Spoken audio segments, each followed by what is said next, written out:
AP PCC chief షర్మిలకు AP ప్రభుత్వ సలహాదారు సజ్జల రామకృష్ణారెడ్డి స్ట్రాంగ్ కౌంటర్ ఇచ్చారు. చంద్రబాబును సీఎం చేయడం కోసమే షర్మిల ప్రయత్నిస్తున్నట్లుగా ఉందని ఆరోపించారు. ఏపీ సీఎం వైఎస్ జగన్పై షర్మిల వ్యాఖ్యలు దారుణంగా ఉన్నాయన్నారు. వైఎస్ కుటుంబాన్ని కాంగ్రెస్ పార్టీ ఏ విధంగా ఇబ్బంది పెట్టిందో మర్చిపోయావని ప్రశ్నించారు. షర్మిలను ఏపీ ప్రజలు విశ్వసించరు అన్నారు. కాంగ్రెస్ పార్టీ బాధ్యతలు తీసుకున్నప్పుడు కాంగ్రెస్ పార్టీ స్పెషల్ స్టేటస్ ఎందుకు ఆ రోజు చట్టంలో చేర్చలేదు? కాంగ్రెస్ పార్టీ అడ్డగోలుగా ఈ స్టేట్ను ఎందుకు డివైడ్ చేసింది? ఎందుకు ఆంధ్రప్రదేశ్కు తగిన గ్యారంటీలు కల్పించకుండా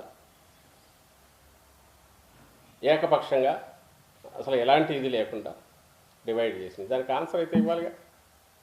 ఆ పార్టీ దానికి ఆన్సర్ ఇవ్వాల్సిన అవసరం కూడా లేనంతగా నేను ఇంతకుముందు 100 కంటే తక్కువ ఓట్లు వచ్చాయి. జనం కూడా దానికి వేయాల్సిన శిక్ష వేశారు. కానీ ఈమె మాట్లాడుతున్నారు కాబట్టి ఇక్కడికి వచ్చి ఈరోజు దీన్ని భుజానికి ఎత్తుకొని నేను నడిపి రాహుల్ గాంధీ గారిని ప్రధాని చేస్తానన్నారు కాబట్టి దానికి సంబంధించినంతవరకు ఆమె ఎక్స్ప్రెషన్ అయితే ఇవ్వాల్సి వస్తుంది.